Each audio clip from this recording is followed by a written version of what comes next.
Good morning and good afternoon. Welcome to another episode of Before Coffee. It is our wacky and weird episode today. We're going to look up, we found a bunch of weird and wacky news stories from the previous week and today, and we're going to tell you all about animals, people, and circumstances that you just are surprised are even happening. This is Before Coffee, the father and daughter comprehensive news of Planet Earth podcast, where we look up our stories 10 to 15 minutes before we started. We've just gotten caffeine. We're learning to read live on stream. So let's get into our headlines for today's show. Today on Wacky and Weird Wednesday, driver fined after being caught doing record speeds on Germany's Autobahn, and two bison recaptured after a brief escape in King, Ontario, Canada. Oh yes, it's a weird and wacky world today as New Zealand woman arrested after a 2-year-old girl was found alive in her suitcase. And a new statue suddenly appeared on Easter Island. WTF? Statues. Denmark is trying to remove their ugly and pornographic mermaid statue after complaints, a report says. And passengers spot cockroaches on board Air India's San Francisco-Mumbai flight. Airline to probe incident. Yes, and in more Denmark news and more animal news, Denmark Zoo asks for people to donate their pets to feed its predators. Plus, wild pigs are being found with blue meat in California. In my culture segment, UK regulatory watchdog ASA bans Zara ads for portraying unhealthy and thin models. And it's National Fresh Breath Day, so oh boy, I'm not qualified to comment on that. It's August 6th, 2025 on Before Coffee.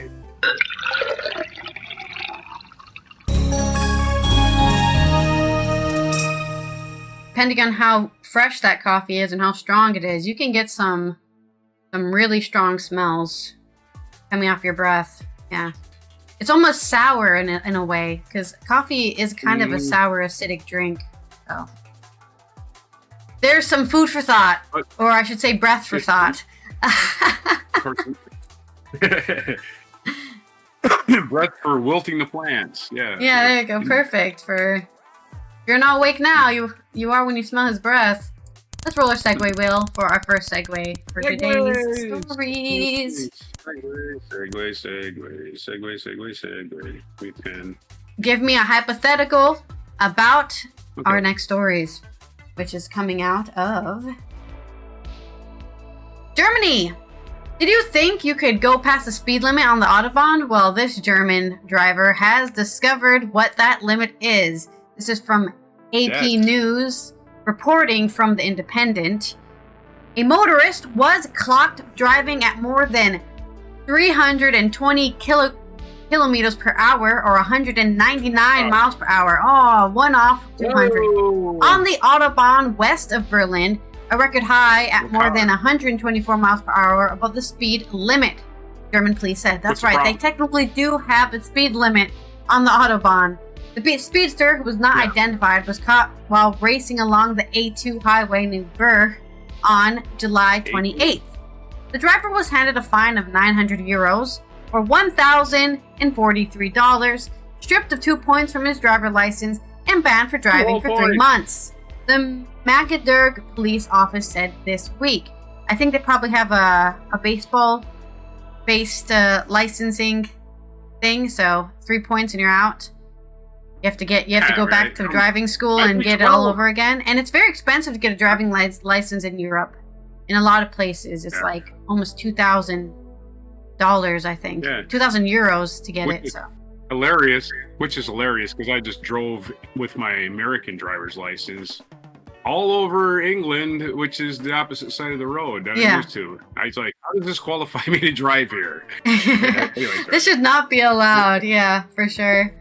The driver, a roadside radar stand known as an enforcement trailer caught the motorist in a routine check. A reading from his display showed the highest record speed of 321 kilometers per hour, police said Tuesday, which was the 5th of August. Yeah, so the speed limit on the Autobahn is actually 120, which is still very fast. And this guy was going more than double what it pretty is. damn fast. Yeah. Pretty damn fast. Yeah. Pretty damn fast. Germany's famed That's Autobahn motorways. I've ever driven. Yeah, not a lot of people drive 200 unless you're a professional driver, I think. Best I've ever gone is 110 to 112, something in that range. Yeah, not even close to that. This how fast this guy was going. Yeah. Germany's famed Autobahn motorways have captured fascination and interest around the world for their lack of speeding limits. German authorities and driving clubs have argued over the years about whether the policy should continue. Limitless speeds aren't a universal on the Autobahn, though as parts of the motorway are subject to speed limits, like probably when you're going through towns, right? They don't want you're probably not actually going through a town, but you're going around a town, and they just don't want you going that fast near a population center. There's a ramp coming up. Yeah, there's a lot of people getting off and on, so you don't need to be going that fast. Merging. Yeah. The section of the motorway where the record-breaking driver was caught has a limit of 120 kilometers per hour, or 74.5 miles per hour, which is like a normal speed for a speedway in the US, I think. There are already speed limits on almost 30% of the roughly 8,000 miles of Autobahn, imposed to regulate noise near urban centers and reduce safety risks on roads deemed unfit for unlimited speeding.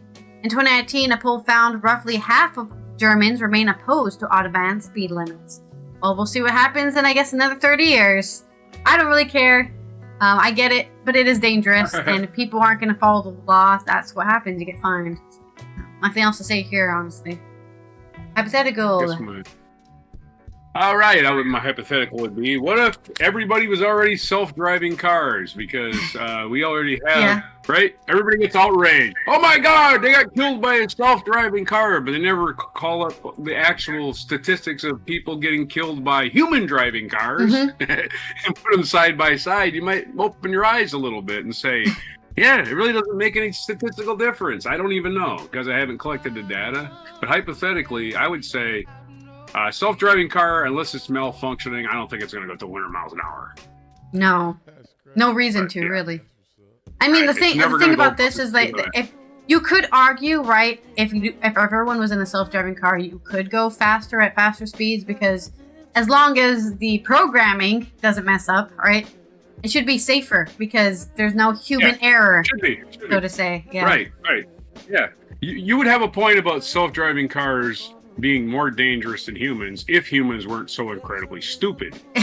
So, and when I say incredibly stupid, I don't mean that they're the stupidest thing on Earth. It's just imagining we have supposedly the most reasoning brains on the planet, and we just continually do stupid shit. So we obviously haven't mastered our own brains. Yeah, for sure. AI, artificial intelligence, we can program it to do whatever we want to. Human brain, we have no clue. It'll do whatever it wants to. We have school shootings, mass shootings, wars. Humans are totally imperfect. I'd rather have a self-driving car. 10 times out of 10, I'll have a self-driving car. Thank you, sorry. My next story is coming out of Ontario. This is a shorter one. This is more like a news blip. Notification! PSA! The 2 bison that were escaped in King, Ontario, Canada have been recaptured. This is by Danilo Lorienko on Toronto City News. 2 bison escaped their keep in York Region Monday, so that was the 4th of August, prompting police officers to shut down local roads while they attempted to redirect the animals back home. Just after 10:30 a.m., police issued an alert on social media advising drivers in the area of Keele Street and Davis Drive to use caution and do not approach the animals. Man, the animals just escaping all over Canada. I think we did a story about this either last week or the week before. Farmer owner Garrett McSweeney told City News that the bison broke through the farm's fence to get onto the Keele Street. He says the bison are more aggressive as they enter their annual mating season. Oh, they're looking for mates. Yo, where are the chicks at? Are they over there across the road? They must be over there. They're hiding them all over there. We have to escape and find them. That was quite scary, McSweeney said. We noticed that they were very aggressive this past week and the week before. He says he contacted York Regional Police in advance, warned them about the highly aggressive animals. The 2 bison eventually returned home safe and sound after nearly several hours on the loose, and they did not find any female bison, sadly. So, guess they're just gonna have to wait. This is the first time in 13 years since we've had the bison that they've gone through the fence like this, Max Sweeney explained. He is now working to repair the broken fence, maybe get something else to improve the structural integrity of his bison fencing, maybe. I mean, looking at this photo here, it just looks like stakes in the ground and electric fence. So, if I'm horny enough, I'm just going to run straight through that. That's not going to stop anybody, right? Fences are mere inconveniences for bison. I mean, if anything knows how to get heated up, it's bovines, right? Deer, bison, cows, they all go pretty crazy when it's mating season. So, I don't know. And horses, like wild horses, with all their jumping ability, no way to fence them. No way, yeah. You have to put them in the barn permanently all season. They just, no, they're wild horses. They're just out there. Oh, yeah, there's no barn. There's just run. Yeah, they're going to come into your barn, basically. Hey, somebody put some mares here just for me. They're going to mate with your horse, and your horse is least expected. Yeah, that's dangerous for sure. I guess that's that's a good hypothetical. My hypothetical is hypothetical, I guess. Yeah, it would be. I was thinking about what the actual 200 years ago at the American West was like, and that includes Canada. It was just you could see buffalo, bison, and they would be crossing in front of you all day long, and you'd never get to the end of the herd, and they'd just be crossing and crossing and crossing and crossing. You never get to the end because there were so many of them. And there was no fences anywhere. No, so they were just running wild. They killed the bison because they were destroying their fences because all these cattle ranchers wanted to raise cattle. Never mind that bison are perfectly good cattle, and you can just go out there and... that's the history of America right there. I just learned that there's native grasses to America that grow better. Right. And think about this. They grow better, they grow taller, and they feed more animals. But no, let's plant pasture grass from the UK. That will do better here in America. It does not. It doesn't. Every full-grown bison also has a wallow that they roll around in every single day. They make a wallow, and those wallows trap water. Yeah. And little tiny. We've covered this in our stories. Little tiny communities forming those little microorganisms and stuff. Yeah. Yeah, little tiny, and they're all over the place where the bison rabbits, quail, everything, everywhere. Yeah, insects, snakes, everything thrives in this area just because you've trapped a little tiny bit of water in a lot of these little pools. And bison help the landscape, and it was a shame that the ranchers decided we got to fence off the west so we can make money off cattle, 3 cents a head. Stupid. They could have just made money off of exotic bison meat, but no, let's just do the same thing we already know to do because learning's hard. Also, hello, Vonka. Thank you for checking in, and congratulations on your rank up. You have 9 medals now in chat. Control the congratulations. Good morning, and to control the Native Americans who were following the bison herds. Don't forget that the Plains Indians followed the herds for all of their needs. Don't get me on an environmentalist invasive species rant, because I will. All right. Imagine what America would look like if we just used the stuff that was here instead of adding stuff that wasn't here to begin with. Accurate metaphor or simile for my segues on your story. Okay, we're going to start with the messed up news. The most messed up news, which is AP has it. A New Zealand woman arrested after 2-year-old girl found in her suitcase. This is in Wellington, New Zealand. A New Zealand woman who was arrested on a child neglect charge Sunday after a bus driver found a 2-year-old girl alive in a suitcase that was stowed in the vehicle's luggage compartment, authorities said. Bus driver, I don't see the problem here. Just trying to save a little money. Kid probably had snacks. I'm being sarcastic, by the way. The bus driver noticed movement inside the bag during a planned stop at the settlement at Kaiwaka, north of Auckland. After a passenger asked for access to the luggage compartment, Detective Inspector Simon Harrison said in a statement, when the driver opened the suitcase, he discovered the 2-year-old girl who was very hot but otherwise appeared physically unharmed. Harrison said authorities didn't disclose the length of time the toddler was in the baggage compartment or which cities the bus traveled between. The child was taken to the hospital where she remained Sunday night, local time. The arrested woman was charged with ill treatment or neglect of a child and was due to appear in court Monday. She was not named by law enforcement. No, she already had her own name. Why does law enforcement got to name her?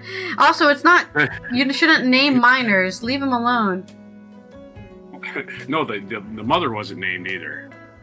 The bus company Intercity confirmed to New Zealand news outlets that the episode involved one of its vehicles. The company does not charge fares for children younger than 3.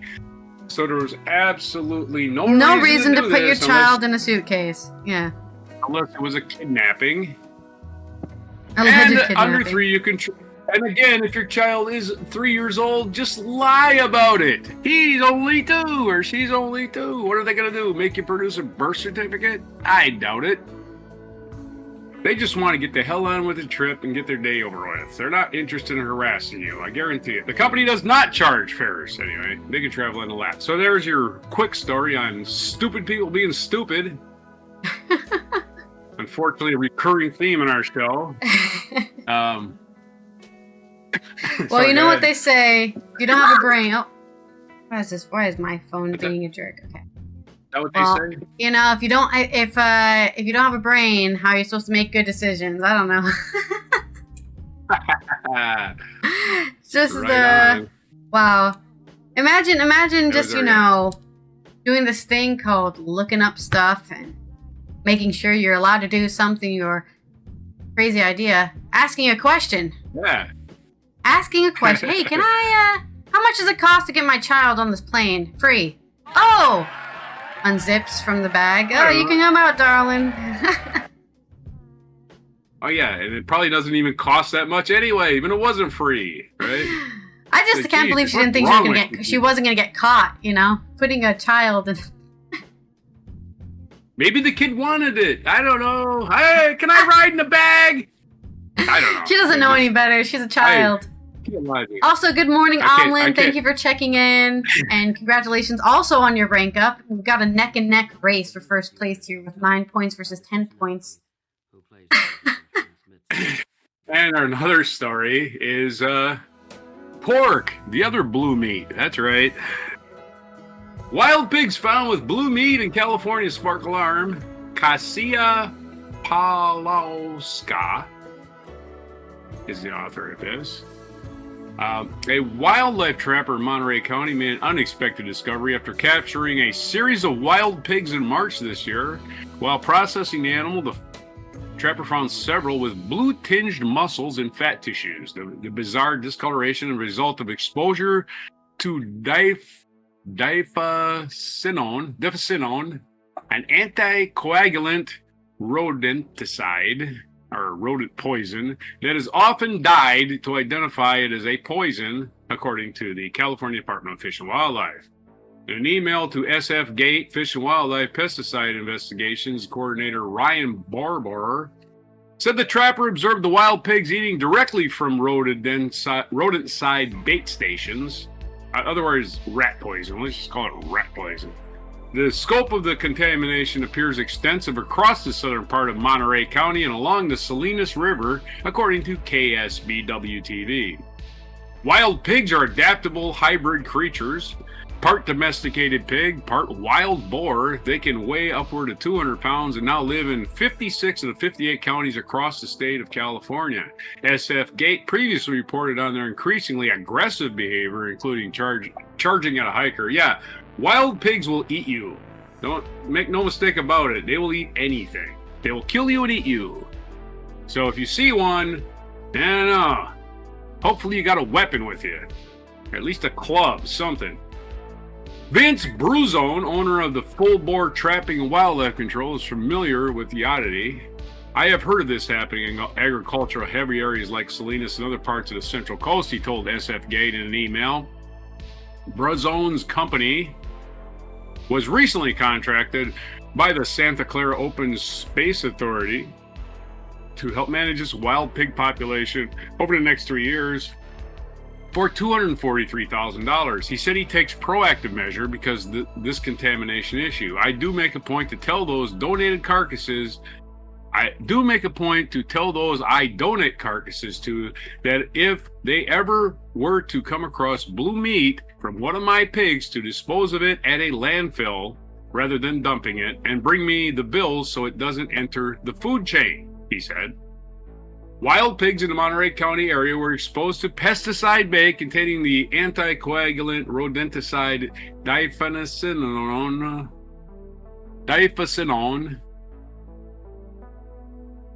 Anyway, that's just a little blurb. The situation reveals a paradox. While California banned difenacinone for most use in January 2024, agricultural operations have exemptions due to their pest control needs. They call them needs. I call them selfish and lazy things you want to do. We want to do the easiest thing. Kingdom, as long as we get our crops in and make some money. The loophole has broad ecological implications. A 2018 statewide study found rodenticide residues in 8.3% of wild pig tissue samples. That's quite a big percentage, I would say. And in an alarming 83% of bear samples. Oh, if you're hunting bears for bear meat, you might as well just throw it away. Mainly in animals frequenting the agricultural zones. Wildlife officials warn that this contamination can ripple through the food chain, since wildlife can be inadvertently consuming poison prey. Yes, you will kill the vultures, folks. You're killing your vultures. Oh, who cares about vultures? They're just vultures. Yeah, vultures get rid of all your unnecessary dead animals. They're very necessary creatures in the food chain, and we need to stop pretending that other animals are less important than we are. It really is stupid. After confirming the presence of difenacinone in the liver and stomach contents of wild pigs with blue tissues, Fish and Wildlife Health Laboratories advising hunters to not consume meat from any animal showing discoloration. Visible signs aren't always reliable, however, as demonstrated by findings of exposure in non-game animals. The discoloration is not always present. I say don't eat wild boars if you even got a chance to. Just don't eat them. You're gonna get poisoned. Poison's pretty serious, I hear. Visible signs aren't always reliable, however, as demonstrated by findings of exposure in non-game animals. The discoloration is not always present and is not a reliable indicator of AR, or anticoagulant rodenticide, residues in meat, the 2018 study says. There is the end of your story from Kasia Pawlowska. She's an award-winning writer, SF Gates local editor. She lives in San Francisco Sunset District with her husband and dog. There you go. That's information thanks for about the author. Thanks for the. I want the dog's name. I want to feed him biscuits. Yeah. Anyway, there's your story. It's such a thing, right? It's such a why. I mean, it's just kind of related to the previous story, right? People doing wacky things like they just don't know how to think for themselves. Weird decisions because they're lazy, right? Yeah, Again, we're doing all this shit for agriculture, not to produce food, mind you. To make money. Affecting so they can make money. Because again, a majority of agricultural crops, at least until tariff era, are exported to other countries. They're not even stay in our country. And the farmers get rich and they keep the money for themselves. So, hey, they're poisoning our land, poisoning our water, poisoning our animals, but we just keep kowtowing to big pharma. I'm big pharma, big agriculture, big ag, big pharma too. Big ag. Big ag. The big AG, yeah. Yeah, the big agricultural, multi-billionaire farmers basically killing us all slowly, and we just at least we're making a few dollars here and there. That's worth it. Hey, there's your story. Next. Okay, let's roll our next segue. We're making some money. Don't you see? Aren't you happy for me? Yeah, Vanka said, poison everybody. Well, wouldn't it be better just to bury it? Or what is the landfill supposed to do with it? You know? Why are we putting things in landfill? Well, the landfill, in theory, the landfill plows it underground so vultures can't get to it. In theory. Yeah. But it could just lay there for 2 or 3 days before they plow it underground. So I just stop poisoning animals. It's that simple. What? If you want to kill wild boars, just sit up there with your shotgun and wait for the whole herd and just pick them off. Poof, poof, poof, poof, right? There, they're gone. They're invasive species. They're not natural. They're tearing apart the landscape. They don't belong there, right? So yeah, that's let's fine. get but rid of all of them. Yeah, don't poison the Don't entire poison biome everything. because of them. Yeah. Absolutely non-thinking human beings destroying the planet like they always do. Our next segue is Profit associate. Don't you understand? And we're going to associate this story, my story, with something. I'm sure we will. We're going to be talking about Denmark. Now, we're going to be talking about Denmark twice today, but this is the first story from The Independent by Byrony Gooch. That's his name. Bryony Gooch. A large statue of a mermaid in Denmark is set to be removed from public view after critics described it as ugly and pornographic. Why is it pornographic? Pornographic. Because it's a woman, I guess. Just women. Women are just a porn. Just by existing, we're porn. Yeah. So yeah. My God, cover up that woman. I don't want to see. It's a man's hot dream of what a woman should look like. The 13-foot tall Big Mermaid statue was originally unveiled in Copenhagen in 2006, just a few hundred yards from the famous statue of the Little Mermaid. It has caused controversy for years due to its exaggerated figure and large breasts. Oh no! Ah! Breasts! It's a standard nobody can live up to. She has a perfect body. No, make it stop. I'm sorry, go ahead. I mean, the only problem I see, I'm looking at the statue now, the only problem I have with these breasts is they're not very realistic. You know when people are like, those are fake? Those are fake. She's a statue, to be fair. Oh, yeah. Breasts do not sit like that. Yeah. If they're that big, they do not sit like that, okay? Like a 100-pound woman that looks like she's going to tip over, right? She's like, no, I'm talking about the perfectly round, almost cupcake-looking breasts, right? Just like... You can see the under boob perfectly. Okay. You can see the over boob perfectly. Those don't exist. Those are fake, right? Only silicone can achieve that shape.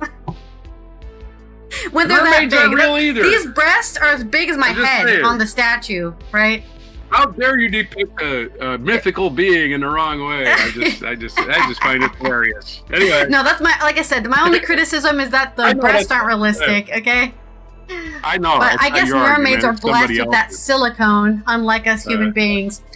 Anyways, it has caused controversy for years due to its exaggerated figure and large breasts. In 2018, it was moved to Dragor Fort, which lies several miles south of the city. Yeah, I was like, we were there in 2023? I don't remember seeing it. I would have definitely seen a huge breast mermaid. I would have definitely seen that. I'm like, hey guys, I found it. 23. Did not see it. We went to see the Little Mermaid statue. Yeah, we saw the official Little Mermaid. Denmark's Agency for Palaces and Culture is now preparing to remove the statue altogether, according to local media. The agency is said to have concluded that the mermaid figure does not fit with the cultural heritage of the fort, which dates back to 1910. As we all know, mermaids and huge-breasted mermaids were not back there in the fort in 1910. So, very unrealistic. Yes. Mermaids also don't exist. I'm sorry you had to hear this from me. Uh-oh. Shh. Quiet. Next, you're going to tell them about Santa Claus and the Easter Bunny. The Independent has reached out to the agency for comment. Politiken's art critic Matthias Krieger called the statue ugly and pornographic, and comments reported to The Guardian. It's not doing anything pornographic, by the way. I guess it's pornographic in the same sense, like when back in the old days in Playboy magazine, right? It would just be women splayed out with their breasts, like with shirts off, and that's pornographic, I guess. I am as a woman, I'm far beyond that. Pornographic for me is like, wow, she just straight has her cooch out, and she just, spreading it out for everyone to see. For me, that's pornographic. Having tits is not pornographic to me, but there was everyone has their own concept. There's a famous Supreme Court justice, I forget his name, but he said, I can't tell you what pornography is, but I know it when I see it. Which, okay, that's you and your refined opinion. It's not anybody else's, I want y'all to help me out. That's exactly what's happening here. Yeah. Right. I know it. So everything can basically be pornography, or everything can be God. Yeah. It's all your point of view. 100%. It's all completely subjective. As far as I know, there's no scientific basis for what porn is. But journalist Soreen Gottfredsen also described the statue as a man's hot dream of what a woman should look like in a Danish newspaper, Berlingske, adding it was unlikely to promote many women's acceptance of their own bodies. What if women look like her? And now they feel like they're being pornified all the time because if women look like this mermaid, oh, I'm basically a sex symbol now. I mean, that is the problem, actually. If you look like this mermaid statue, you are treated as a sex object. I mean, Pamela Anderson famously, right? I'm sure she's... I'm not sure. I know that Pamela Anderson is a very smart human being who has other things that she likes to do. But what was she casted as most of her life? Sex symbol. Oh boy, I'd love to bang her. Well, would you like to talk to me first? No. Shut up, Pamela. We just want to bang you. We don't want to talk to you. We don't want to know what you like. She was a Baywatch babe who was famous for a sex tape. So yeah. And I'm just saying, right? I wouldn't be surprised she made those sex tapes because she knew she'd make a lot of money off it. Because people were already saying, "Man, I'd love to do that." Yeah, I have no way of knowing. Yeah, you don't know what it's like to be a woman. That's fair. There's a lot of pressure on women. Hey, you got it. You should flaunt it. Make a bunch of cash. Mm-hmm. And then when you do it, people are like, "How dare you?" You should feel shamed for that. And then you can't win. You can't complaining about a statue. The newspaper debate editor Aminata Korthrain said that the scrutiny faced by the statue was akin to body shaming. Do naked female breasts have to have a specific academic shape and size to be allowed to appear in public, she wrote? That's what I'm saying! If they're not the size, if they're not really small or really, they're not allowed to be big because then they become pornographic, right? As soon as they get bigger, it's porn! Peter Beck, the man who designed and commissioned the statue, has fought back at criticism, insisting that the breasts are a proportional size. I have to agree. I don't think they're that big at all compared to... if you compare it to her face, her face is probably the size of my torso, and then her breasts are the size of my head. So I feel like that's pretty proportional. I think what it is just this man is... The men who call this pornographic are admitted they're getting turned on by it, is what's going on. Yeah, they have no control over themselves. Yeah.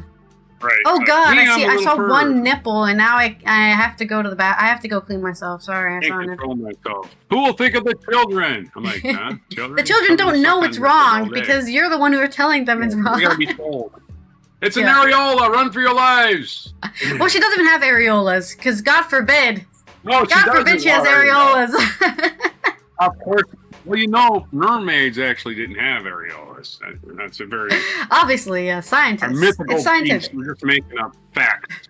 I like the argument about vampires. It's the same argument. I was like, vampires aren't real, right? You're sitting there arguing with me about something that's completely made up by Hollywood, for the most part. Vanka, it was called both pornographic and unrealistic. A politician called it pornographic, and then a woman who runs a newspaper called it a man's hot dream of what a woman should look like, which indicates she thinks it's not very realistic that a woman even looks like that, which I've seen plenty of women who look like that. On good days, I probably look like this mermaid, so I don't know why. Yeah. I don't think it's very unrealistic for me. Yeah. Some people like really, really skinny women with no breasts. And they we're going to talk about that in my culture segment, so hold on to that thought. Okay. I have a name for them. I call them closeted gay men. Anyway, go ahead. Okay. Sorry. He told Danish broadcaster TV2 Cosmopol the mermaid has completely normal proportions in relation to her size. Of course, the breasts are big on a big woman. Yeah, she's huge, so her breasts are going to be huge too. He added that the statue attracts tourists and slammed criticism as pure nonsense, as he hoped a compromise could be reached. You know what? You can put it here in the Netherlands. The Netherlands loves weird statues. Mr. Beck reportedly offered to donate the statue to the fort itself, which Hele Barth, chair of the Dragor Municipality's Climate, Urban and Business Committee, told Berlingske, "It's just hard to fit in. It takes up a lot of space." Copenhagen is famous for the statue The Little Mermaid, a bronze statue unveiled in 1913 by Edvard Eriksson, depicting a mermaid becoming human in homage to Danish author Hans Christian Andersen. But this isn't that. This is just kind of feeding onto the trend of Little Mermaid. But this is like her mom. This is Little Mermaid's mom. And that's why her breasts are so big, because she's fed a lot of mermaid. Did you know Right. Ariel has 7 sisters for the 7 seas? That's a lot of babies to feed, so I don't see the problem here with her having big breasts. I'm just, the whole, yeah. Again, we're having a mythical creature. We can make up anything we want. Did you know that she actually turns into a human if she's on land too long? I just made that up, but I'm just gonna go with Yeah, it. whatever, yeah. That's why her breasts got so big, Yeah. whatever. Yeah, why not? We're adding shit that's completely made up anyway. Why not? Yeah. Let's make up things. Who cares? Apparently, turn some old farts on because they've never seen a naked woman before and they can't handle that because they've been cloistered by the church or something. I don't know. I mean, in my global conspiracy, I would like all children to be completely desensitized to seeing breasts so that I can stop hiding them all the time on the internet. Oh no, someone might see my breasts and then I'll be banned and then cancelled because I have a body. Oh, because think of the children! They've never seen breasts before! What will they do if they see You must be ashamed! Yeah. You must be ashamed of your body. Look at you. Oh, hide it, hide it, hide it. Oh, we learned nothing from the Greeks. Nothing. Nope. Anyway, that's my association. And then my That's next my story. I know I association, got by the really way. heated about this one. I haven't finished my association, which was, you remember when we were in Greece, in Athens, and we went to the statue place with all the statues, butt naked, with all their junk hanging out. And nobody was covering that shit up. Nobody was saying it was unrealistic. Nobody was saying anything. Nobody was like, oh my God! They need to take all these totally offended assholes in Denmark, and they are assholes. They need to take them to Athens and tour the statues of all the Greeks and go, holy shit, that's pornographic! Anyways, Well, didn't the Catholics or whatever famously knock all the junk off the statues because it made them, that sounds about oh right. God, penises, ah! And it's probably a lot to do with the reason our arms fall off too, because it's the weakest part, you know? Oh yeah, it's pretty bad. It's pretty bad out here to be a statue. Right, and you don't remember when George W. Bush became president in 2001? He appointed an Attorney General of the United States. I forget his name. I'll think of it in a little bit. There's the statue outside the Department of Justice. Right? There's a statue there. It's Lady Justice or whatever, and she's got the scales. Well, she has breastises, naked breastises showing there, the whole world. And this a-hole, who was the Attorney General, covered up her breastises. He did. He actually went out there, had somebody go out there and cover them up because, oh my God! It's been there for 150 years.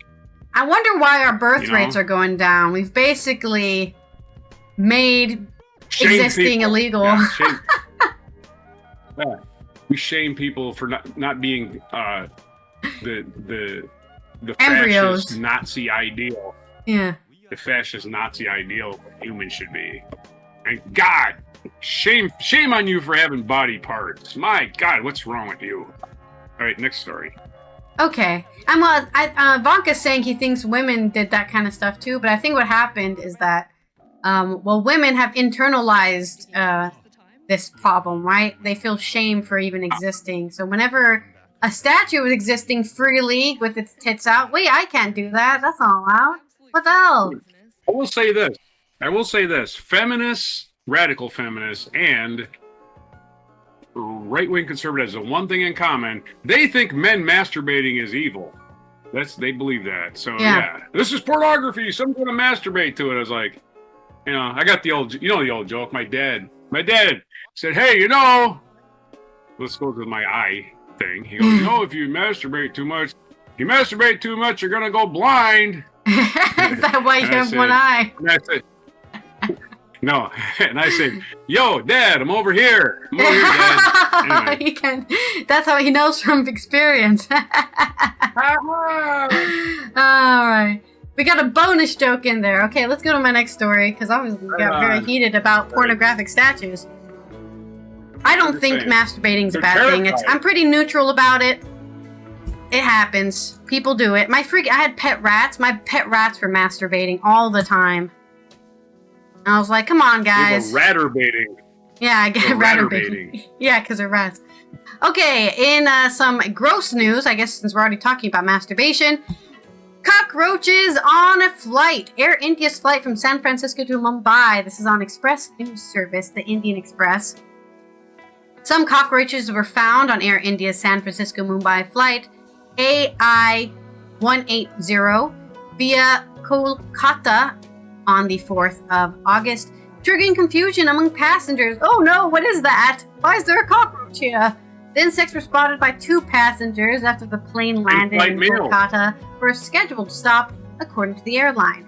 2 passengers complained after spotting some cockroaches in their section. The cabin crew then moved both of them to adjacent seats in the same cabin, Air India said in a statement, adding that the ground crew cleaned the cabin thoroughly during the break in Kolkata before resuming the journey. An Air India spokesperson termed the incident unfortunate and applies to affected passengers on San Francisco to Mumbai flight AI-180 via Kolkata. 2 passengers were unfortunately inconvenienced by the presence of some small cockroaches on the aircraft. Please, I'm telling you, they were small. Wow. They weren't even that big. They weren't Japanese, They weren't the Japanese cockroaches. Which you know, you were there. Our cabin crew, the statement read, therefore moved the 2 passengers to alternate seats in the same cabin, where they were subsequently comfortable. During the fuel stop scheduled in the flight in Kolkata, our ground staff immediately went for a deep cleaning process to eliminate the problem. The same plane that left on a schedule for Mumbai, the airline said. Air India said that while it undertook routine fumigation of aircraft, insects might still enter during ground handling operations, especially through bags, right? Cockroach could sneak into your bag and then escape onto the plane. The airline has launched an investigation to determine how the cockroaches entered the cabin and hope to prevent similar incidents. The incident caused no disruption and the flight landed on Mumbai on time, the airline said. However, it posed a wider question over in-flight hygiene and pest control practices, especially on long-distance flights involving prolonged ground time and refueling layovers. Of course, the only reason people care about this is because bugs are known to spread disease, right? Otherwise, the cockroach is probably just minding his own damn business. It was just being a cockroach. But people are scared of catching inborn diseases from all sorts of pests, which is why we even care about pest control to begin with.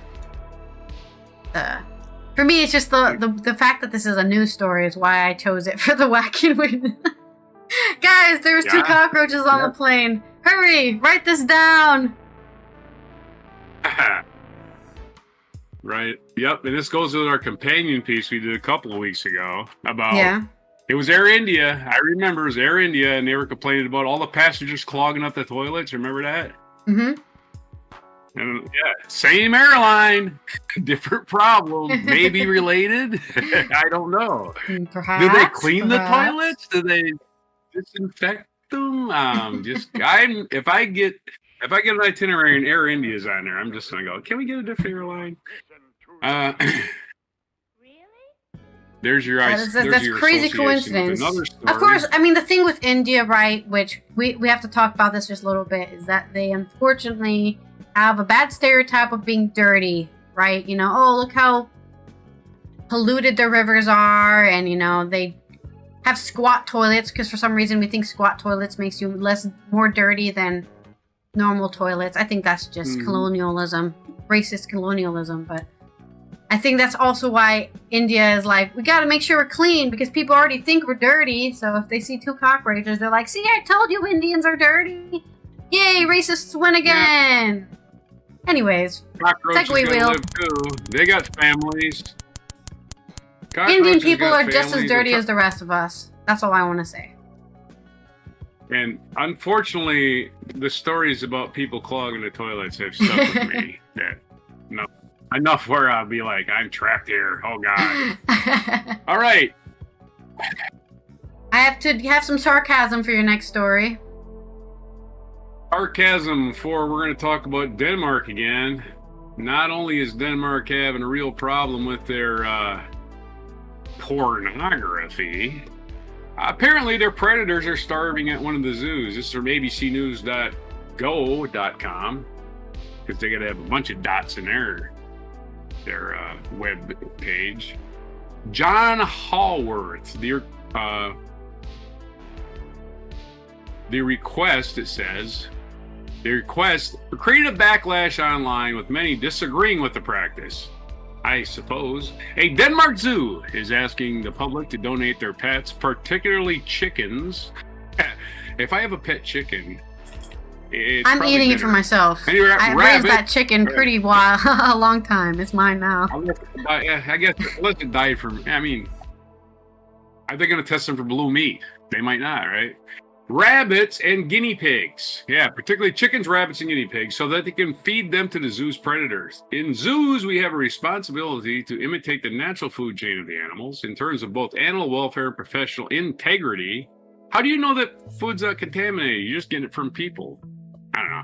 And Aalborg Zoo said in a statement on Thursday, the request created a backlash online with many disagreeing with the practice, but the zoo said the purpose of the program is to make sure that nothing goes to waste and to ensure natural behavior, nutrition, and well-being of our predators. Yeah, I get it. I mean, your pet dies of old age and die of poisoning or something. You know, what are you gonna do? Let nature take its course. I get what they're saying, but it's kind of sounds cruel. The zoo also said they would accept horses, which they euthanize and slaughter for food, though they said that the zoo's needs vary throughout the year and that there might be a waiting list. Really? For horses, Aalborg is the name of the zoo. It's A-A-L-B-O-R, Aalborg Zoo, said it receives the horse as a donation, and the owner of the horse can obtain a tax deduction for the value of the horse, according to the zoo's website. The zoo said it will also accept chickens, rabbits, and guinea pigs on weekdays between 10 a.m. and 1 p.m. Drop off your chickens, but no more than 4 at a time. Nope, me giving us no 5 chickens, motherfucker. We're only taking 4. ABC News has reached out to Aalborg Zoo for comment. The practice is not unheard of in Denmark, and in 2014, the Copenhagen Zoo garnered attention on social media when it killed a healthy giraffe to feed it to the predators. Oh, we're just assholes now. I got it. This zoo sounds like it needs to be shut down. If they can't afford to feed their animals, time to donate. This was a different zoo that killed the giraffe. Oh, okay. This was the Copenhagen Zoo. Oh, okay. Don't put it on these guys. This was the main guys. These are the big city folks that killed a healthy giraffe. Well, you know that giraffe's enjoying life. Well, we don't put a stop to that. We got hungry lions. Damn it. Anyway. Wow. 4 lions, including 2 cubs, were also euthanized several weeks later to make room for a new male lion in the Danish zoo. Animal prisons are fucked up. That's all I got to say. Animal prisons are just fucked up. The lions were euthanized. You know, lions are not native to Denmark. No way. Crazy facts, you know. Crazy facts. There's an entire Serengeti plain out there that they can live on. But yeah, let's kill them. The lions were euthanized for not being able to defend themselves against the male lion. Well, there you go. The male lion was going to kill him anyway, so let's kill him ourselves. Brilliant strategy. If you have an animal that it has to leave here for various reasons, feel free to donate it to us. I said, the animals are gently euthanized by trained staff and are afterwards used as fodder. You know what you can do with your stupid process there, Denmark Zoo? You can stick it straight up your ass. What a stupid bunch of crap that is. You run an animal prison, you keep animals captive in places they don't belong, they're not get acclimated to, and then you kill them for food for other animals. Brilliant! Anyway, there's your word story. Where's your segue? They should have some freaking rules for this or something, right? What's wrong with donating humans? I don't see that they've served their purpose. Wait, that's correct? My sarcasm. Correct? Oh, okay, sorry. Why would I... Yeah, like, why aren't we just feeding all of the zoo handlers, you know? If a giraffe or cub lions, you know? Right. Why would we need to... Seriously. Send the cubs to some other zoo, or I don't know, the wild, or some sort of savannah, right? Savannah Park where they can be wild. Nah, just kill them and make them into food. I'm sorry, Think fodder. about the big fat people that die of heart attacks, right? You just, they're already well. Yeah, why don't we just grind them up into meat? Yeah. Yeah. Oh no, just throw him in there. Let the lion have the real delicacies that he wants, not just the stuff you want him to eat. Let the lion pick the good bits out. You know, I want the liver. I want the liver. You know. Your next story, I guess. Yeah, I guess it goes on to my point is zoos are basically animal prisons. 100%. And the cruelty is palpable from that article. It's like, we don't give a fuck about these animals. I haven't been to a zoo since 2013. Yeah, the Washington Zoo is one of the best zoos, actually, the national, and it's free. You can walk right in. PopularMechanics.com has another weird story for us today. It says Tim Newcomb, a new statue suddenly appeared on Easter Island. Well, that doesn't make sense, it says. Suspicious. Here. This is really bizarre. There are more than 1,000 Moai statues on Easter Island, representing a key part of the region's cultural and agricultural past. A new Moai, smaller than most, was found on a dried-up lake bed. The new find raises the potential for additional Moai finds in the future. Just when experts thought they knew every Moai on Rupa Nui, otherwise known as Easter Island, Rapa Nui, R-A-P-A space N-U-I, Rapa Nui, actually native name for it. We call it Easter Island. A dried up lake bed kept them on their toes. These statues, largely made of stone formed from volcanic ash and dust called tuff, pepper the island with more than 1,000 already found and logged. Why don't they give me an exact number? I always wonder about that. If they found them and logged them and this one's an extra, why don't we have an exact number? Weird. Finding a new one came as a surprise and a bit of a mystery. We think we knew all the Moai, but then a new one turns up, a new discovery, in this case in the lake at the statue quarry. Terry Hunt, professor of the archaeology at the University of Arizona, told Good Morning America, there have been no Moai found in a dry bed in what was previously a lake, so this is a first. It may not be the last, obviously, as you just found one now. As the area undergoes drying, the lake bed is in question has given up its Moai. This opportunity may occur again. Under the dry conditions that we have now, we may find more, Hunt said. They've been hidden by tall reeds that grow in the lake bed, and prospecting with something that can detect what's under the ground surface may tell us that there are, in fact, more Moai in the lake bed than there is Moai in the lake. That's probably more. So that's why it was hidden. Whatever that means. They sank to the bottom of the lake.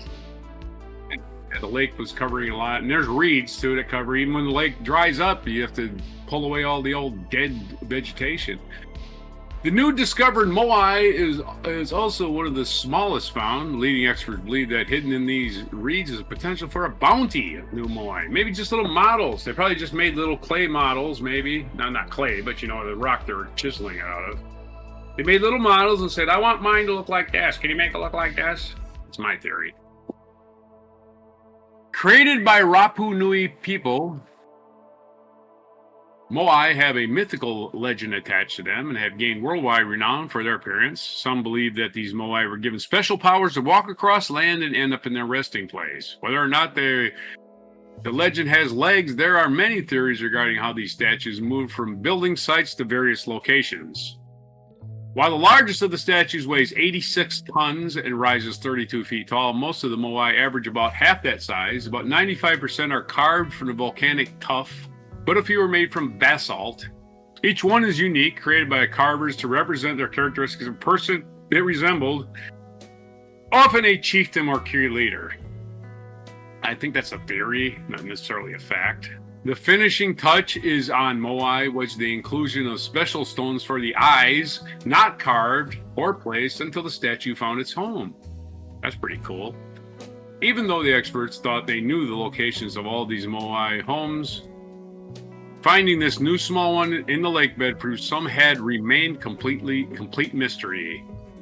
It's here in the lake that nobody knows this exists, Salvatore Akan Hito, vice president of the Maui NUA, the group that oversees the island's national park, told Good Morning America, even the ancestors, our great grandparents didn't know about that one. Right, because there's a lot of stuff we don't know, and we're just filling in the blanks as we go along. We're just making guesses, yeah. Happening. People that made those statues aren't around to tell us. And I've got 7 gazillion pictures, and that's the end of the story. I'm just scrolling of to the statues, bottom just a bunch of statues. Right, and I guess none of them had big breastises, in case anybody's curious about that.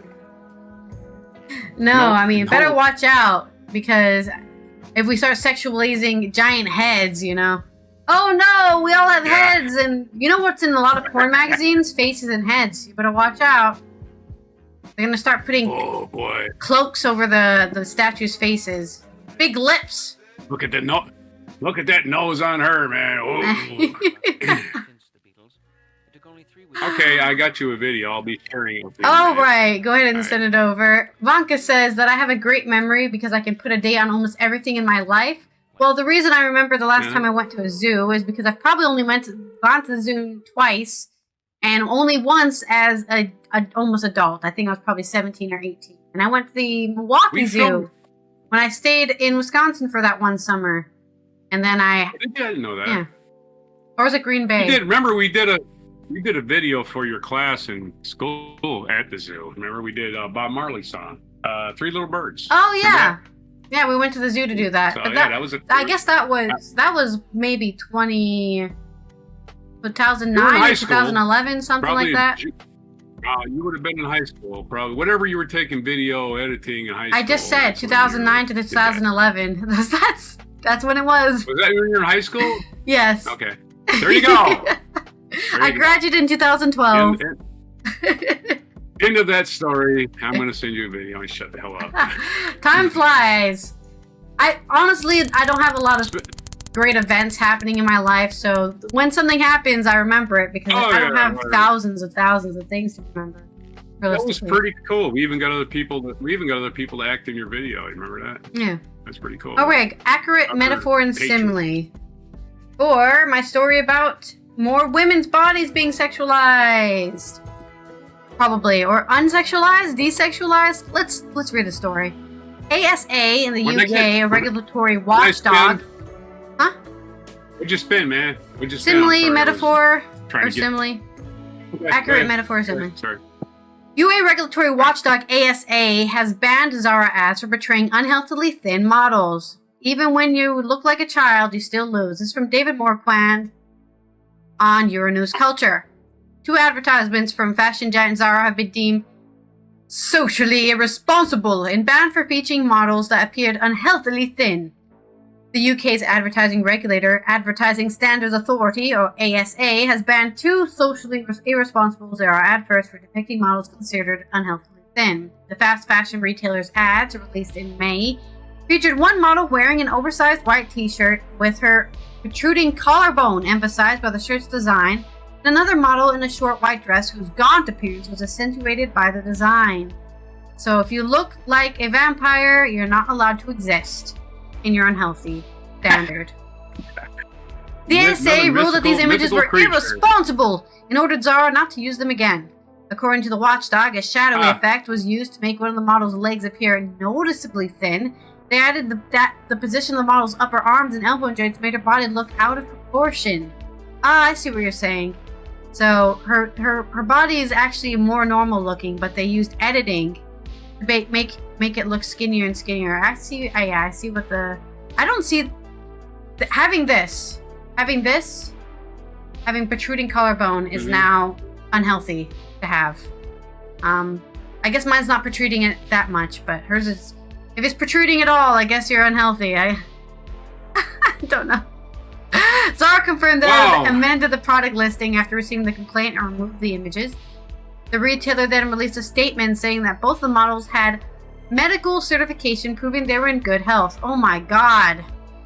Not doctors. The same doctors who say, I'm sorry you're going through all that. Maybe you should try losing weight. And then you actually have like a tumor growing in your ovaries. Those doctors said that they were healthy? Okay. Yeah, those guys. I believe them. Here's a prescription for painkillers. That'll take care of your problem. Proving that they were in good health, and now the image has been modified beyond mirror lighting and color editing.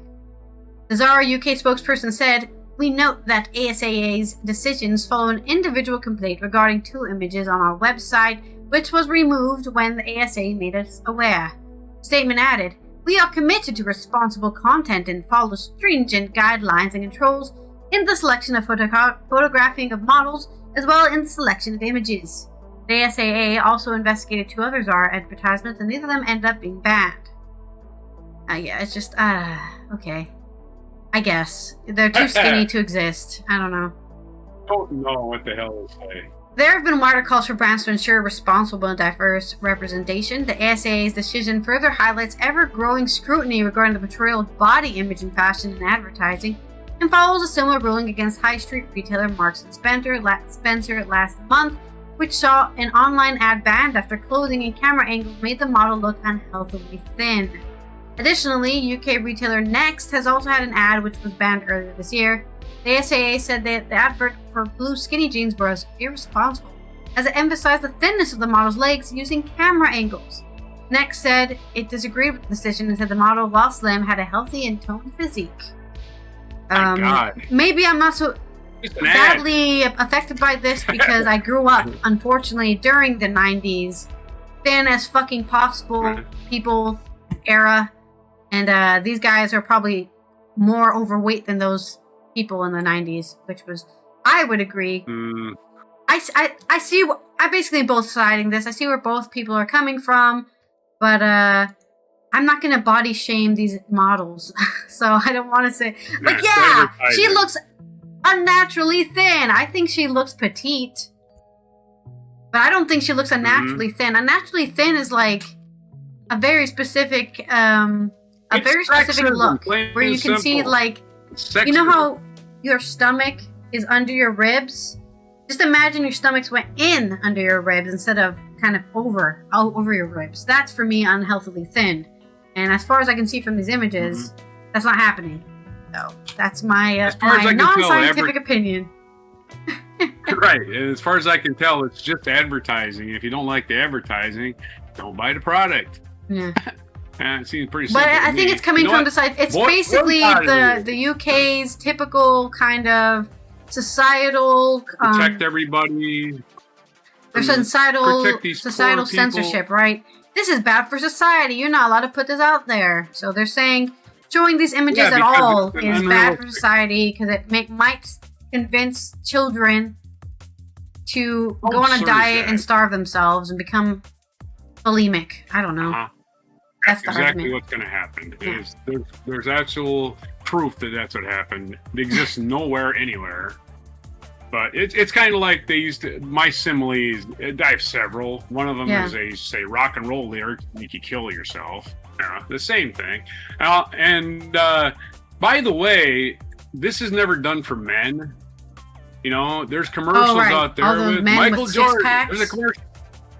Yeah, there's Michael Jordan up there selling me stuff, even though I'll never be Michael Jordan, and it's unrealistic to expect me to ever be him. He gets to sell shit, and nobody says, "Oh, that's an unrealistic ideal for men." So we're protecting women because they're so innocent and they can't make their own minds up. Oh no! Continue babying women so that we can continue being babies. I'm a baby.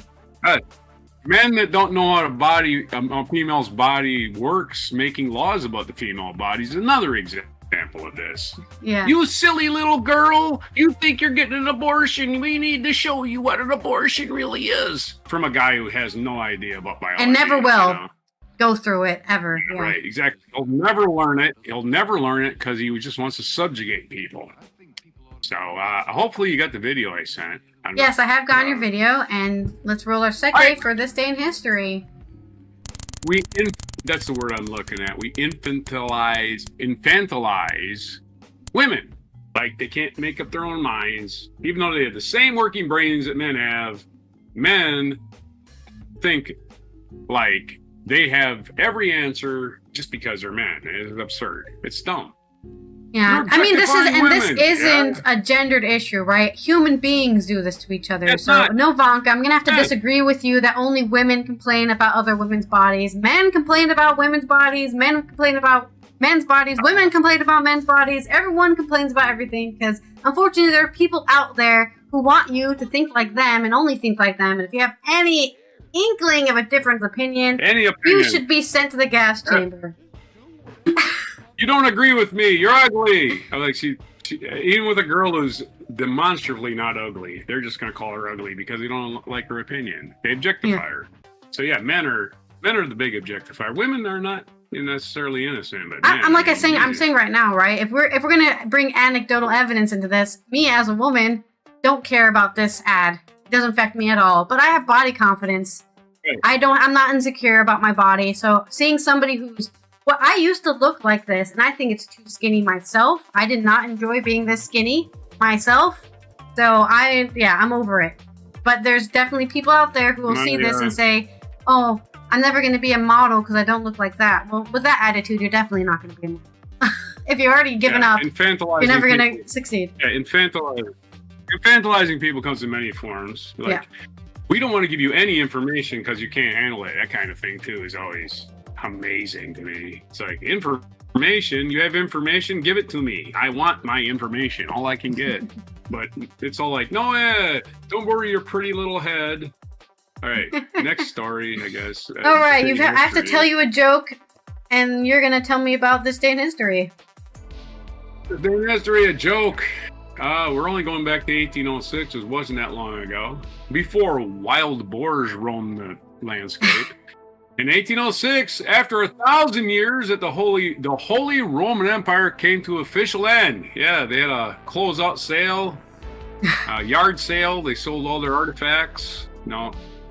And it came to an end with the secession of its Confederated States when Emperor Francis II of Austria put down the imperial crown. He put it down? He just pick it back up. What's the problem? Yeah. No more Holy Roman Empire. No, Germany Light. I guess they were calling it that. The Wehrmacht Republic, I believe, is what happened. And then they got, what's his name? Bismarck. Autobahn Bismarck. United Germany for the first time. He was the guy. And he was in power here and there for like 50 years. 1809, English poet Alfred Lord Tennyson, often regarded as the chief representative of the Victorian age, was born in Somersby, Lincolnshire. Alfred Lord Tennyson. Great name. 1825, Bolivia declared its independence from Spain. So Mike Tyson had somebody to knock people into. You were telling that joke yesterday, man. I think it's a Monday's joke, yeah. I'm gonna knock him into oblivion. And Roger was saying his eye looks like he got punched by Mike Tyson, so he kept on saying, he knocked me to oblivion. He knocked me into oblivion. 1890, convicted murderer William Kemmler. This is a really historic day in history. Old Sparky was already in use before even the entire... Just to put this in perspective, we were more interested in using electricity to kill people than we were interested in using it to power our homes. Because in 1890, convicted murderer William Kemmler became the first person executed by electric chair. He was put to death in Auburn State Prison, New York. The state of New York was not electrified until 1896. Just to put this in perspective.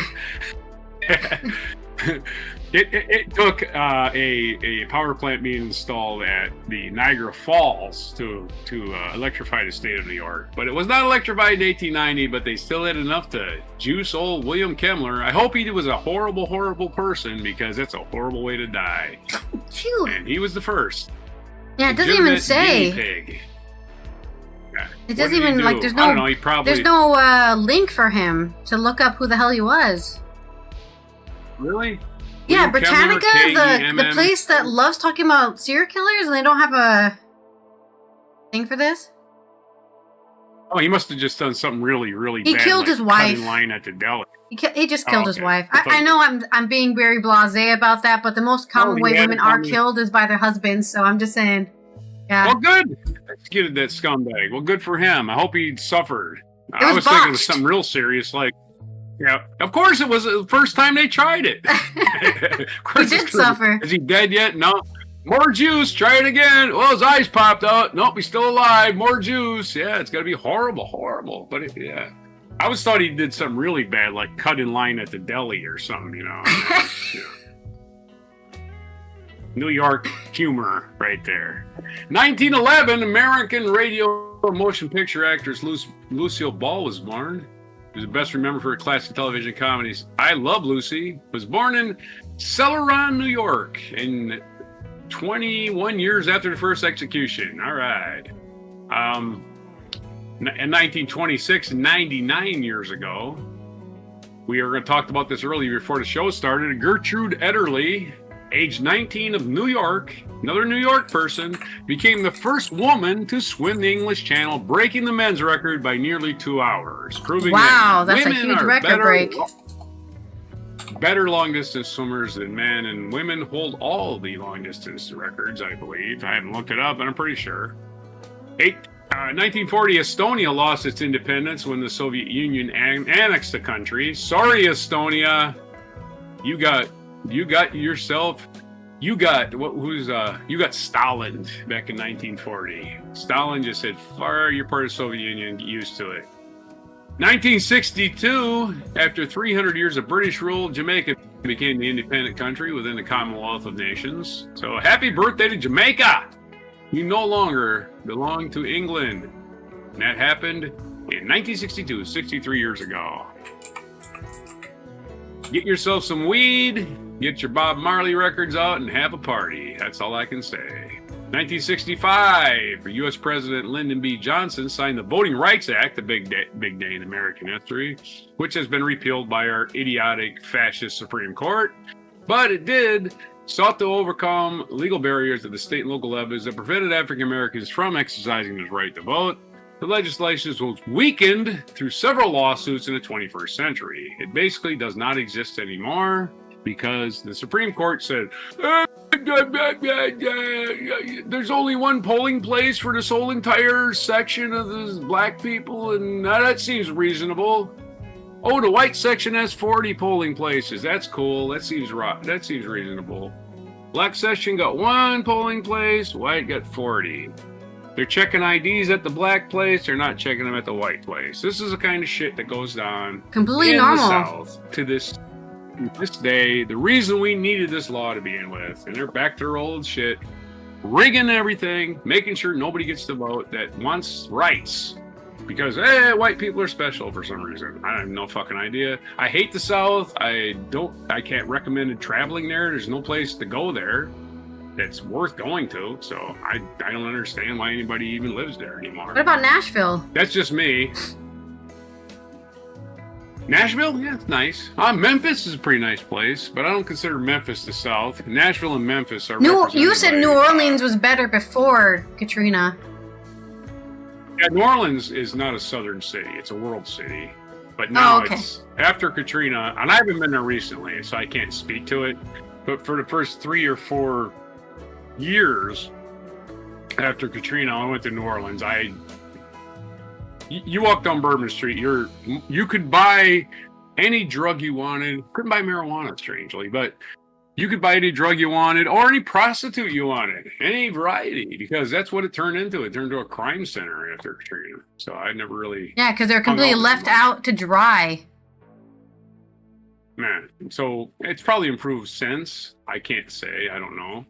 Anyway, the next story we're going to talk about is 1965, Lyndon Johnson. 1990, we jump way ahead, is the UN Security Council imposed economic sanctions on Iraq, ruled by Saddam Hussein for its invasion of Kuwait 4 days earlier. And of course, the United States spent the next, 30 years in Iraq trying to, impose our will, or whatever the hell that was about. 1996, in the Palace of Los Angeles, at the Palace in Los Angeles, the hugely influential punk rock band the Ramones played their last concert. 2012, NASA's robotic vehicle Curiosity, also called the Mars Science Laboratory, landed on Mars and soon began transmitting images of the planet's surface. 2015, American comedian Jon Stewart hosted the last episode of The Daily Show. His last episode, which was not his last episode because he's currently on the show every Monday. Yeah, he came back. So... But it was his official last time as being the only presenter Right. Passing off the baton, whatever. Baton. Yeah. And they're probably going to get a permanent host at some point. But right now, they've got temporary hosts every week, and Jon Stewart does the Monday show. Atomic bomb dropped on this day in 1945, 80 years ago today. So it's the anniversary of that.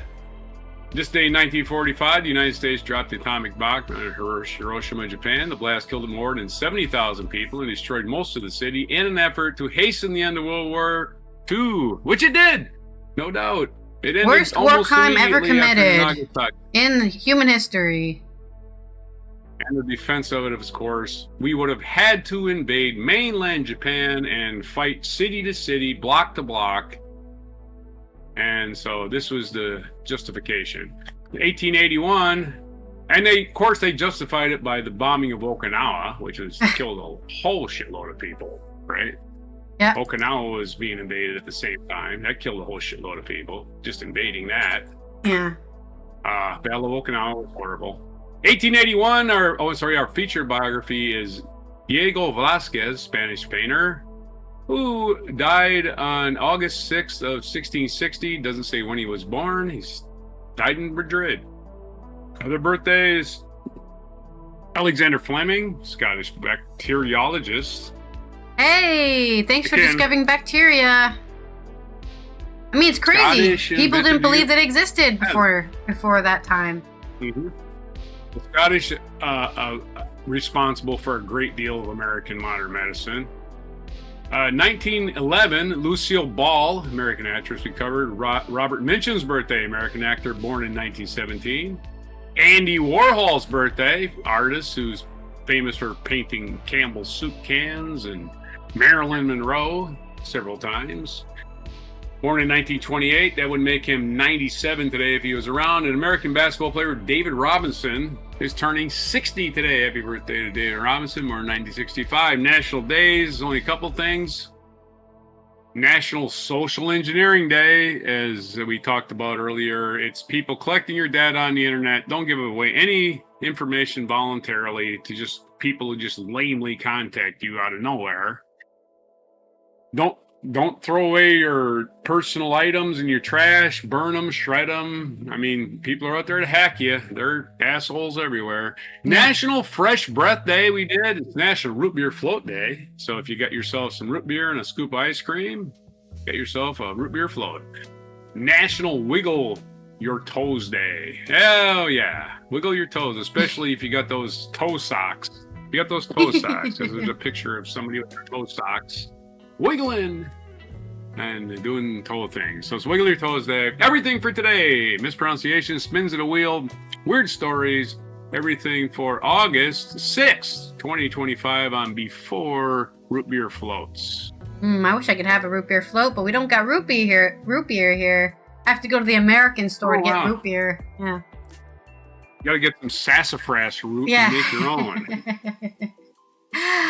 I also looked it up. Alexander Fleming discovered penicillin. Very important discovery for not getting sick. So thanks again for that guy doing that.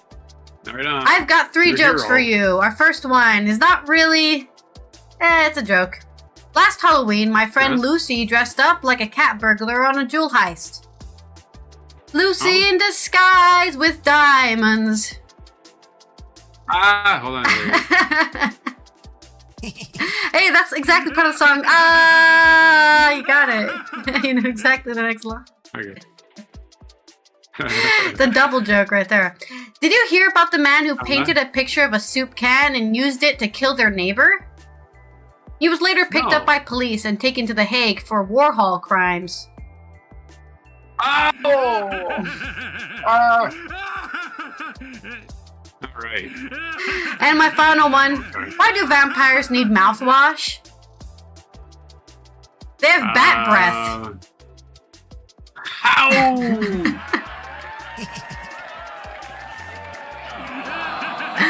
I love jokes. Okay, it's also still International World Breastfeeding Week, so yet again, let's not be scared of breasts, everyone. I don't know why we're talking about breasts. It's probably because of World Breastfeeding Week that I'm talking about breasts so much this week. But Please, just let them exist. They literally do not hurt anybody by existing. They actually feed babies. I know, this is a crazy concept. And there's also International Day of Awareness of the Special Development Needs and Challenges of Landlocked Developing Countries. That's right. If you're landlocked, you don't have access to water unless you're by a river. And that means you have to rely on your neighbors to be able to access that lovely, lovely trade on the coast and other problems. Landlocked developing countries can include a lot of countries in Africa because thanks to colonialism, they've been kept down. They haven't been able to rise up as much as Europe was able to by stealing resources. And they need any political or economic stability they can get in order to create perfect corridors for development and destroy the dependency on their neighbors. Yeah, destroy it completely. Right. There's a total of 32. Works. Yeah. And they're called LLDCs for short. Governments make money. Yeah, and there's a total of 32, at least according to the UN. 16 are in Africa, 10 are in Asia, and 4 are in Europe, and 2 in Latin America. So, there you go. They're all over the world, right? There's tons of these everywhere. They're landlocked, and they need help from their neighbors because they can't get onto the ocean. Now, this has been Wacky and Weird Wednesday. I hope you enjoyed. I hope you have been bewildered by humanity yet again. We will see you tomorrow for Thursday's 13, in which Roger will drop us a list of 13 things. Oh, crap. And we'll argue and talk about it, whatever it is. No idea. Yeah, we'll figure something out. So make sure you're following or subscribed. Turn on those notifications so you know when we go live and post a video. And here is our hog-tied mock drop moment. Don't know why I had to be a country girl there, but this man's entire land has been destroyed by hogs. Man, these hogs got me good. Like a hurricane, like a tornado. That's what hogs are. Now, yeah, it's just I do believe in karma. Zero fucks given these hogs most of my life. Right? And I will say that I've killed a bunch of hogs, more than I can even remember. Yeah, but he should have been killing them because they're invasive. Mm-hmm. Whether you call it revenge or what you believe in, but this yard, we built this house 7 years ago. Yeah, there's a reason it is called Hog Wild. I almost said Wog Wild. We had to bring in 70 loads of dirt to build up the platform enough to build this house out in the woods. And it took us probably 3 or 4 years to grow a yard. Grow a yard. In 2 nights, it was completely destroyed. Wow. Damn. Wow, that's 3 years. That's not a new yard, man. I think maybe is this before and after, or just after? I think this is just the after. This is just them laying down. Yep. Doing their thing. And just eating it all up, perhaps. There must have been hundreds of them. Yeah. I mean, have you ever seen like a feedlot? There's a reason it's all dirt, right? The cows and they just walk over the grass and destroy it. When we were in Oklahoma, remember Nickelberry, the guy that was staying in the hotel? Yeah. I worked with. He owns a ranch in Texas, right? And he was just all with his spare time was just shoot wild hogs with his spare time. And he's like, man, I have so many hog cookouts at my house. I was like, man, you gotta invite me to one of those. You gotta start selling it. Yeah. There's so much. There's just so much. It's ridiculous. Just tearing apart his land, tearing apart his crops he tries to grow, killing. I don't feel too bad for this guy because I think American lawns are pointless, but it's still devastating, right? It's a waste of money. 3 years of planting grass seed, and then the grass seed is just completely tumbled by animals. Shot a bunch of hogs on other people's land. I've shot hogs on my land. This dude's feeling guilty about killing hogs, and my point is, you probably should kill more hogs. But This if just you are seems to not be a problem. subscribed, Don't poison them, no. please That's the subscribe wrong thing because to you're do. going to see some Yeah. really They're good videos overpopulated. coming up It's pretty the soon. necessary This is why we need population control wolves, 'cause by they the don't have way. If you're predators. too, if it's If too you are, much trouble to currently like subscribed, please stay tuned. Turn on shoot your all the notifications. hogs, Wildcats. maybe There's get some videos natural coming out predators soon. around there To to see more eat the videos, hogs. click over here. I'll They're have eaten some by videos something. I know they Eat the are. weakling. Also to subscribe, Yeah. click here. And Yeah. don't forget to check me out on Looks Instagram. quite at tasty, Hans so, ETX. yeah. Thanks.